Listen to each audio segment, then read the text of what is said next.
ಇದು ಒಂದು ಸಹಜವಾದಂಥ ಒಂದು ಪದ್ಧತಿಗಳು ಆಯಿತಾ. ದಶಕಗಳಿಂದ ಶತಮಾನಗಳಿಂದ ಶಾಲೆಗಳಲ್ಲಿ ಕಾಲೇಜ್ಗಳಲ್ಲಿ ಅನೇಕ ಕಡೆ ನಡ್ಕೊಂಡು ಬಂದಿರತಕ್ಕಂಥದ್ದು. ಅದನ್ನು ಯಾವುದೋ ಒಂದು ಕಾರಣಕ್ಕೆ ಎಲ್ಲೋ ಒಂದು ಕಡೆ ಪ್ರಾರಂಭ ಆಗಿದ್ದಕ್ಕೆ ಅದೇ ದೊಡ್ಡ ಅಶಾಂತಿಗೆ ಕಾರಣ ಆಗ್ತಾ ಇದೆ ಅಂತ ಸೃಷ್ಟಿ ಮಾಡೋದಿದೆಯಲ್ಲ, ಅದು ಷಡ್ಯಂತ್ರ. ಅದು ಆ ಷಡ್ಯಂತ್ರಕ್ಕೆ ನಮ್ಮ ವಿದ್ಯಾರ್ಥಿಗಳಿಗೆ ಏನು ಸಮಸ್ಯೆ ಇಲ್ಲ. ಯಾರು ಅದರಿಂದ ಒಂದು ನಿಮಿಷ ಅದರಿಂದ ಯಾವುದೇ ಶಿಕ್ಷಣಕ್ಕೆ ಒಳಗಾಗೋದಿಲ್ಲ. ಇದೇನು ಹೇಳಿದ್ರೆ ಒಂದು ರಿಲಿಜಿಯಸ್ ಐಡೆಂಟಿಟಿ ಬರುತ್ತೆ ಅಂತ ಹೇಳ್ತೀರಾ. ಯಾಕೆ ನೀವು ಸ್ಕಾರ್ಫ್ ಹಾಕೋಬಾರ್ದು ಹೇಳ್ತಾ ಇರೋದು? ಅದೇ ಒಂದು ರಿಲಿಜಿಯಸ್ ಐಡೆಂಟಿಟಿ ಆಗಿಬಿಡ್ತದೆ. ಈಗ ಒಂದು ಕುಂಕುಮ ಹಾಕೊಂಡ್ಬಂದು ಕೂಡ ರಿಲಿಜಿಯಸ್ ಐಡೆಂಟಿಟಿ ಅಂತಾನೆ. ಅದು ಒಂದು ವಿಭೂತಿ. ಒಂದು ನಿಮಿಷ ತಾಳ್ರಿ, ವಿಭೂತಿ ಅವ್ರ ಉದ್ದೇಶ ಆ ಥರ. ಅದರಿಂದನೇ ಎಲ್ಲ ಕೆಟ್ಟೋಗುತ್ತೆ ಅಂತ ಹೇಳುವಂಥದ್ದು. ಏನು ಕೆಟ್ಟೋಗುತ್ತೆ ಅಂತ ನಾನು ಕೇಳೋದು, ಏನು ಹಾಳಾಗೋಗ್ತಾ ಇದೆ ಅಂತ ನಾನು ಕೇಳೋದು.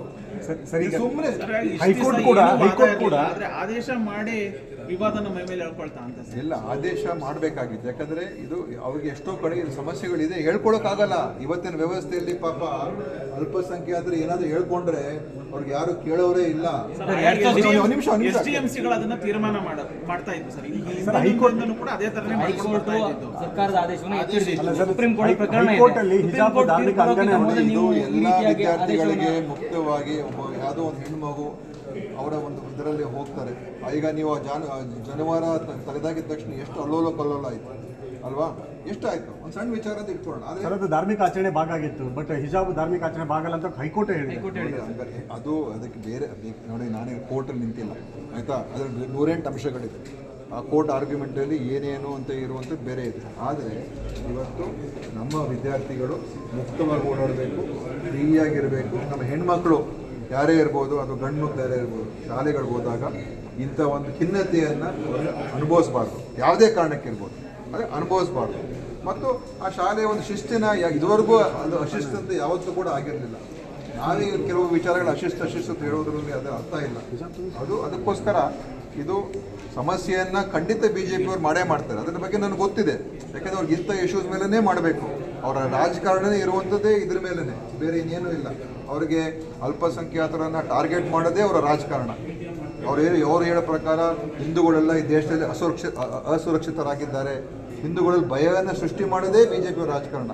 ನಾವಿಲ್ಲಿ 140 ಕೋಟಿಲಿ 110 ಕೋಟಿ ನಾವೇ ಇದ್ದೀವಿ ಹಿಂದೂಗಳೇ. ಆದರೆ ಎಲ್ಲೋ ಒಂದು ಕಡೆ ಹಿಂದೂಗಳಿಗೆ ಭಯ, ಹಿಂದೂಗಳಿಗೆ ನಿಮಿಷ ಹೌದು, ಅದೇ ರಾಜಕಾರಣ. ಅಲ್ಪಸಂಖ್ಯಾತರನ್ನ ಓಲೈಸಲಿ ಅಂತ ಹೇಳಿ ಹಿಂದೂಗಳನ್ನ ಭಯ ಸೃಷ್ಟಿ ಮಾಡಿ ಹಿಂದೂಗಳನ್ನು ಒಂದ್ ಮಾಡೋದೇ BJP ರಾಜಕಾರಣ. ಅದಕ್ಕೋಸ್ಕರ ನೀವು ಪಾಪ ಇನ್ನೊಬ್ಬರ ಕಡೆ ನೋಡಿ ಅವ್ರಿಗೆ ಎಷ್ಟು ತೊಂದರೆಗಳಾಗ್ತದೆ ಅಂತ. ಅವ್ರ ಪರಿಸ್ಥಿತಿ ಏನು ಅಂತ ತಿಳ್ಕೊಳ್ಳಿ ಸ್ವಲ್ಪ. ಕ್ರಿಶ್ಚಿಯನ್ಸ್ ಇರ್ಬೋದು ಅಥವಾ ಮುಸ್ಲಿಮ್ಸ್ ಇರ್ಬೋದು, ಆ ಸಮಾಜ ಮೇಲೆ ಆಗ್ತಾ ಇರುವಂತಹ ಪರಿಸ್ಥಿತಿ ಬಗ್ಗೆ ಸ್ವಲ್ಪ ನೀವು ಗಮನ ಕೊಡಿ. ಕೇವಲ ಇವ್ರು ಹೇಳಿದ್ದನ್ನೇ ಇಟ್ಕೊಂಡು ನೀವು ಅಜೆಂಡಾ ಮಾಡ್ಕೊಂಡು ಮೀಡಿಯಾದವರು ನೆರೆಟಿವ್ ಬೆಳೆಸ್ಕೊಂಡು ಸರ್, ಹೈಕೋರ್ಟ್ ಆದೇಶನ ಎತ್ತರಿಸ್ತಾ ಇಲ್ವಾ ಸರ್? ಸುಪ್ರೀಂ ಕೋರ್ಟ್ ಪ್ರಕರಣ ಇತ್ತು, ಇಂಥ ಸಂದರ್ಭದಲ್ಲಿ ನೀವು ಆದೇಶ ಮಾಡಿದ್ದೀರಿ ಸರ್. ಕೋರ್ಟ್ ತೀರ್ಪು ಬರೋವರೆಗೂ ನೀವು ಕಾದಿಲ್ಲ ನೀವು ಸರ್ಕಾರ. ಈಗ ನೋಡ್ರಿ ಮೀಡಿಯಾದವರು ಅಂತ ಹೇಳ್ತೀರಿ. ಇಲ್ಲ, ಮೀಡಿಯಾ ಗೊತ್ತಲ್ಲ ಹೆಂಗಿದೆ ಅಂತ ಈ ದೇಶದಲ್ಲಿ. ನಿಜ ಹೇಳ, ಮೀಡಿಯಾ ಹೆಂಗಿದೆ ಅಂತ ಹೇಳಿ ಸರ್. ನೀವು ಹೈಕೋರ್ಟ್ ಎತ್ತಿಡ್ತಾ ಇಲ್ವಾ ಸರ್ ಆದೇಶನ? 2022 ಫೆಬ್ರವರಿ 5 ಆದೇಶವನ್ನ ಇವತ್ತು ಯಾವ ರೀತಿ ಆಗಿದೆ ಅಂತ ಹೇಳಿದ್ರೆ, ಅವರು ಒಂದು ಪಕ್ಷದ ಪರವಾಗಿ ನಿಂತುಬಿಟ್ಟಿದೆ. ಅದು ಇಡೀ ದೇಶಕ್ಕೆ ಗೊತ್ತಿರುವಂತ ವಿಚಾರ. ಅದು ಒಂದ್ ಕಡೆ ಇರಲಿ. ಎರಡನೇ ವಿಚಾರ ಏನು ಅಂತ ಹೇಳಿದ್ರೆ, ಇದೇನೇ ಸರ್ಕಾರ ತೀರ್ಮಾನ ಮಾಡಿದಾಗ ಎಲ್ಲ ಸಾಧಕ ಬಾಧಕ ನೋಡಿ ಕಾನೂನಿನ ಸಲಹೆಗಳನ್ನು ತೆಗೆದುಕೊಂಡು ಸರ್ಕಾರ ಆದೇಶ ಮಾಡಿರ್ತದೆ ಅಷ್ಟೇ ಅಲ್ವಾ? ಸುಮ್ಮನೆ ಏನೋ ಒಂದು ಕಡೆ ರಾತ್ರೋರಾತ್ರಿ ಮಾಡ್ಬಿಡ್ತಾರ. ನಾನೇ ಫೋನ್ ಮಾಡಿದೆ ಯಾರಿಗೆ, ಮಧು ಬಂಗಾರ ಏನ್ರಿ ಅವ್ರ ವ್ಯಕ್ತಿಗೆ ಈ ಥರ ಹಿಂಸೆ ಕೊಟ್ಟಿದ್ದಾರೆ, ನೀವು ಏನಾದರೂ ಇದ್ರ ಬಗ್ಗೆ ಕ್ರಮ ತಗೊಳ್ಳಿ ಅಂತ. ನಾನೇ ಅವತ್ತು ಅವ್ರ ಮೇಲೂ ಕ್ರಮ ತಗೊಳ್ಳಿ, ಇದಕ್ಕೆ ಏನಾದರೂ ಒಂದು ಕಾನೂನು ತಗೊಂಬನ್ನಿ, ಈ ಥರ ಎಲ್ಲ ಇನ್ನೊಂದ್ಸಲ ಆದರೆ ಅವಾಗ ನಾವೇನಾದ್ರು ಮಾಡದೆ ಹೋಗಿದ್ದಿದ್ರೆ ಏನು ಹೇಳಿರೋರು, ಹಿಂದೂಗಳು ತೊಂದರೆ ಆದಾಗ ಏನೂ ಮಾಡೋದಿಲ್ಲ, ಹಿಂದೂಗಳು ತೊಂದರೆ ಆದಾಗ ಏನೋ ಆ ಥರನೂ ಬರ್ತದೆ. ಯಾಕಂದ್ರೆ ನಮ್ಮ ಟಾರ್ಗೆಟ್ ಮಾಡ್ತಾರೆ ಯಾವಾಗಲೂ. ಅದಕ್ಕೋಸ್ಕರ ಕೂಡಲೇ ಕ್ರಮ ತಗೊಳ್ಳಿ ಅಂತ ಅವಾಗ ಒಂದು ಬ್ಯಾಲೆನ್ಸ್ಡ್ ಆಗಿ ಎಲ್ರಿಗೂ ಒಪ್ಪುವಂಥ ರೀತಿಯಲ್ಲಿ ಒಂದು ಬ್ಯಾಲೆನ್ಸ್ ಆರ್ಡರ್ ತಗೊಂಬಂದಿದೆ ನಮ್ಮ ಸರ್ಕಾರ ಅಧಿಕಾರಕ್ಕೆ ಬಂದು